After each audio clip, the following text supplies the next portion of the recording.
உயிர்த்தாய் என்று சொல்லும் பொழுது தேவன் சொல்லுகிறார், மகனே மகளே, உன்னை உயிர்ப்பிக்க வேண்டுமா?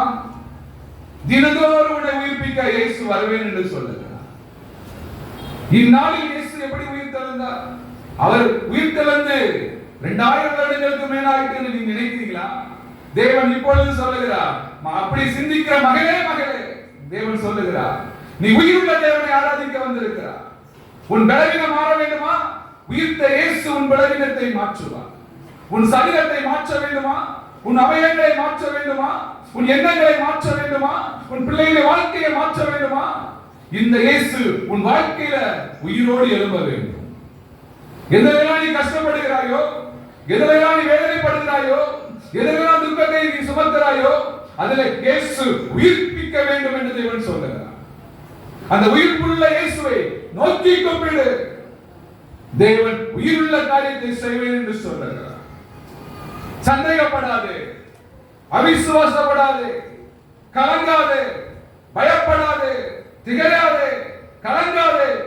நான் உன் பரிகாரியை காக்க உங்களுக்கு எந்த காரியங்களை பரிகாரம் செய்ய வேண்டுமோ இயேசுவால மாத்திரம் தான் முடியும். டாக்டரால முடியாது. உலகத்தினால முடியாத காரியத்தையும் இயேசுவால முடியும். இதுதான் இயேசு உயிரோடு இருக்கிறார். இதுதான் இயேசு ஜீவன் உள்ளவராக இருக்கிறார். அவரை பற்றி அநேக காரியங்களை சொல்லலாம். அந்த இயேசு இன்றும் ஜீவன் உள்ளவராக இருக்கிறார். Thank you Lord. மகளே, நீ சோர்ந்து போகிறாய். உயிருள்ள தேவனை, உயிருள்ள இயேசுவை ஆராதி. அவருக்கு எப்படி அவருக்கு கொடுக்க வேண்டுமோ கொடு. கனத்தை கொடு, நம்பிக்கை கொடு, விசுவாசத்தை கொடு. இயேசு பார்த்து கொண்டே இருக்கிறார். மனுஷன் பார்க்கலையாலும் சரி, இயேசு பார்த்து கொண்டே இருக்கிறார். அந்த இயேசு பார்த்து கொண்டிருக்கிற இயேசுவுக்கு முன்பாக நீ இன்னும் அர்ப்பணிக்கும் பொழுது தேவன் உங்களோடும் என்னோடும் இன்னும் பேச அவர் உண்மை உள்ளவராக இருக்கிறார். நீர் அப்படியே செய்யும், நீர் அப்படியே நடத்தும். ஒரு வசனத்தை சொல்லி நான் ஜெபித்து நிறைவு செய்ய ஆசிக்கிறேன். உங்களுடைய கரத்துல ஒப்புக் கொடுக்கிறேன். இயேசு கிறிஸ்துவின் மூலமாக கேட்கிறேன் ஜீவனுள்ள நல்ல பிதாவே, ஆமென். ஹல்லேலூயா, ஹல்லேலூயா. மத்தேயு 28ஆம் அதிகாரம் 6ஆம் வசனம் சொல்லுகிறது. மத்தேயு 28ஆம் அதிகாரம் 6ஆம் வசனம். அவர் இங்கே இல்லை, அவர் சொன்னபடியே உயிர்த்தெழுந்தார். கர்த்தர் வைத்த இடத்தை வந்து பாருங்கள். அவர் சொன்னபடி, நீங்கள் சொல்லுகிறபடி அல்ல, உங்களுடைய பிள்ளைகள் சொல்லுகிறபடி அல்ல. இயேசு சொன்னபடி என்ன செய்தார்? உயிர்த்தெழுந்தார். நான் சொல்ல, என் வார்த்தையை நம்பு, நான் உன்னை நாளைக்கு உன்னை நடத்துவேன், நாளைக்கு உனக்கு இந்த காரியத்தை செய்வேன். அதை நம்புகிறாயா? இயேசுவை நம்புகிறாயா? அதை விசுவாசிக்கிறாயா? அவர் சொன்னபடி உயிர்த்தெழுந்த இயேசுவை என்ன செய்யுங்க? விசுவாசிங்க. ஏன் தேவன் சொல்லுகிறார் என்றால், இந்நாளில் உயிர்ப்பிக்க வேண்டுமா? உங்களுடைய வாழ்க்கையை உயிர்ப்பிக்க அவர் உண்மை உள்ளவர். ஒப்பு கொடுக்கும் பொழுதுதான், அர்ப்பணிக்கும் பொழுதுதான், விசுவாசிக்கும் பொழுதுதான் அவர் உங்களுக்கு அற்புதம் செய்ய முடியும். அதற்கு ஆதாரமாக சொல்ல போனால் வெளிப்படுத்தல் 1ஆம் அதிகாரம் 18ஆம் வசனம் சொல்லுகிறது. வெளிப்படுத்தல் 1ஆம் அதிகாரம் 18ஆம் வசனம். மரித்தேன், ஆனாலும் இதோ சதாகாலங்களிலும் இந்த நாளிலும் அவர் உயிரோடு இருக்கிறார். மரித்தேன், ஆனாலும் சதாகாலங்களிலும் இன்றும் எப்பொழுதும் வரும் நாட்களிலும் நீங்கள் எங்க போனாலும் உயிருள்ள காரியத்தை இயேசு செய்வேன் என்று சொல்கிறார். அது மனிதன் செய்ய முடியாது, மனுஷி செய்ய முடியாது. இயேசு செய்வேன் என்கிறார். நான் மரித்தேன், ஆனாலும் சதாகாலங்களிலும் உயிரோடு இருக்கிறேன். மரித்தேன், ஆனாலும் சதாகாலங்களிலும் நான் உங்களோடு இருக்கிறேன். யார் சொல்ல முடியும்? இயேசு தான் சொல்ல முடியும். உங்களோடு இருக்கிறேன். அந்த இயேசு சொல்லுகிறேன், அந்த காலையில வந்து நான் ஜெபித்து ஆரம்பித்தால் நான் வீர தீரமாக இருக்கிறேன் என்று சொன்னார். வீர தீரமாக இருக்கிறேன். போர் செய்ய ஆயத்தமா? மகனே, நீ ஆயத்தமா என்று கேட்டான். நீ போ, நான் வருவேன். எங்க நீ ஜெபிக்கியோ அங்க வருவேன். நான் வீர தீரமா, ஆண்டவர் பரிசுத்தாவி உனக்குள்ள நான் வீர தீரமா இருக்கிறேன் என்று சொல்லுகிறார். அதே வீர தீரமாய் நீ செயல்பட ஆயத்தமா? எங்க நீ அபிஷேகத்தில் நிரப்பும் பொழுது தேவன் வார்த்தை கொடுக்க மாட்டாரா? நீ ஜெபிக்கும் போது அங்க வர மாட்டாரா? வீரமா என்ன செய்வேன்? நான் வர ஆயத்தம். நீ வர ஆயத்தமா? நீ ஜெபிக்க ஆயத்தமா? துதிக்க ஆயத்தமா? பாட ஆயத்தமா? கர்த்தருடைய வார்த்தையை சொல்ல ஆயத்தமா என்று என்னை பார்த்து கேட்கிறவர் உங்களை பார்த்து சொல்லுகிறார். அவர் எங்கே வர என்ன செய்வார்? ஆயத்தமா இருக்கிறார். எந்த காரியத்தை முடிக்க அவரால் முடியும். ஏன்? அவரை தலைமையில வச்சாச்சு, பூட்டியாச்சு. என்ன பண்ணாங்க? சீல் போட்டாங்க. 2 காவலாளி வைத்தாங்க. எடுத்து வாசிக்கிற நேரம் ஆயிரும். என்னாச்சு? பயந்து ஓடினார்கள். அவர் சொன்னபடி என்ன செய்தாரு? உயிர் தெழுந்துட்டாரு. கல்லறையே அப்படியே புரட்டப்பட்டது. தேவதூதர்கள் வந்தார்கள். அவர் வீரமா என்ன செய்தாரு? வெளியே வந்தாரு. யாரும் அடக்க முடியுமா? யாரும் கட்டி போட முடியுமா? சிலர் நினைக்கிறீங்க, ஏன்? அவர் பிதாவின், விடாது சொல்றேன், அவர் பிதாவின் சித்தத்தை என்ன செய்தாரு? செய்து முடித்தார். நான் மரிக்கணும், இந்த பாவங்களை மன்னிக்க வேண்டும், இந்த பிள்ளைகளுக்கு விடுதலை கொடுக்கணும், நான் சதா காலங்களிலும் இவரோடு இருக்க வேண்டும். அப்ப நான் என்ன செய்ய வேண்டும்? சிலுவையில் நான் என்ன செய்யணும்? தொங்க வேண்டும். அதற்குதான் அவர் அர்ப்பணித்தார். அவரால் செய்யக்கூடாத காரியம் ஒண்ணும் கிடையாது.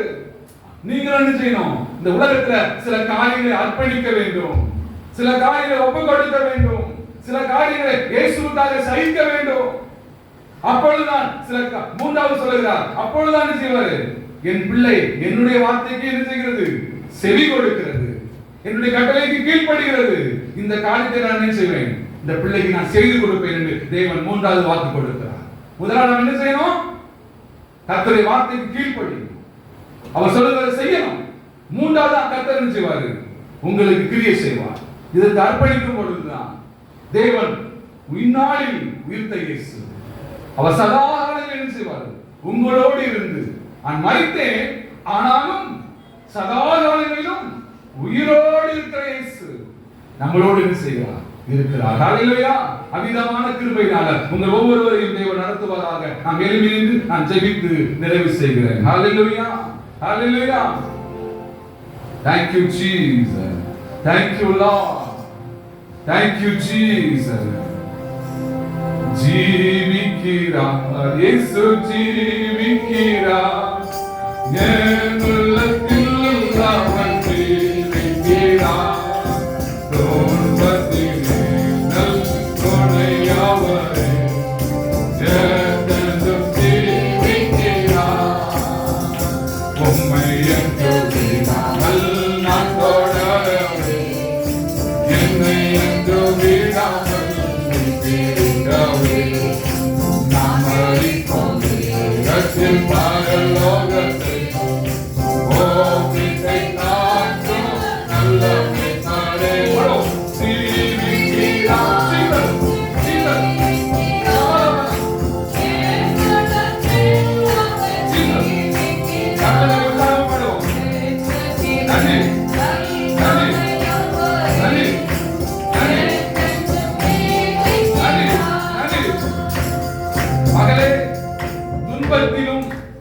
இன்பத்திலும் வாழ்விலும் தாழ்விலும் என்று நீ கரம் பிடித்த கணவர் உன்னை மறந்து போகலாம். தேவன் சொல்லுகிறார், உன்னை நடத்துவேன் என்று சொல்லுகிறார். ஜீவிக்கிற இயேசு உன்னோடு இருப்பேன் என்று சொல்லுகிறார். நீ கூப்பிட வேண்டும், நீ ஜெபிக்க வேண்டும், நீ புலம்ப வேண்டும். இரண்டாவது சொல்லுகிறார், என் கடன் பாரம் என்று மாறும் என்று கலங்குகிற மகளே, உன் கடன் பாரத்துக்கு முடிவு உண்டு. தேவனுக்கு செய்ய வேண்டிய தேவனுக்கு செய். எல்லாவற்றையும் எழுதி வைத்து செவி.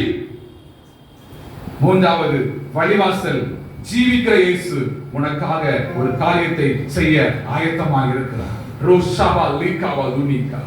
என் பலவீனம் என்று மாறும் என்று கலங்குகிற மகளே, உன் பலவீனத்தையும் கர்த்தர் மாற்ற முடியும். நீ சொல்ல வேண்டும், இயேசு ஜீவிக்கிறார், நானும் ஜீவிப்பேன். அவர் என்னிடத்தில் வருவார், என்னை நடத்துவார், என்னை போஷிப்பார், என் பலவீனங்களை மாற்றுவார் என்று சொல்லு. அவர் உன் பலவீனங்களை மாற்றுவேன் என்று சொல்லுகிறார். Thank you Lord. கரங்களை தட்டி கர்த்தரை மகிமைப்படுத்துவோம். Thank you Lord. இந்த வார்த்தையின்படி ஒவ்வொரு பிள்ளைகளையும் நீ பலப்படுத்துவீராக. ஹல்லேலூயா. உன் துன்பம் மாறுகிறது, உன் உன் துன்பம் இன்பமாய் மாறுகிறது. உன் கண்ணீருக்கு முடிவு உண்டு. ஹalleluya. மனிதன் கைவிடலாம், மனுஷி கைவிடலாம், நம்பினர் விலகி போகலாம், உன் பலவீனம் முற்றிலும் மறைக்கப்படும் என்று தேவன் சொல்லுகிறார். ஹalleluya. அக்கினியாய் அபிஷேகத்தை கொடுக்கிற இயேசு உன்னோடு இருக்கிறார். நீ அவரை கட்டி எழுப்பலையே, அவரை கூப்பிடலையே, கண்ணீரை வடிக்கலையே. மரியாள் அழுது புலம்பினார். இயேசு ஓடி வந்தார். மகளே, ஏன் அழுகிறார்? ஏன் அழுகிறார் என்று கேட்டார். நீ அழுது கூப்பிடு, தேவன் வந்து உன் அழுகுறதை கேட்பேன் என்று வாக்கு கொடுக்கிறார். அப்படியே செய்கிறோம், அப்படியே நடக்கிறோம். உங்களுடைய கரத்துல ஒப்பு கொடுக்கிறேன் ஆண்டவரே. ஹalleluya. வல்லமை உண்டு உண்டு, அற்புதம் எல்லாம் இயேசுவே.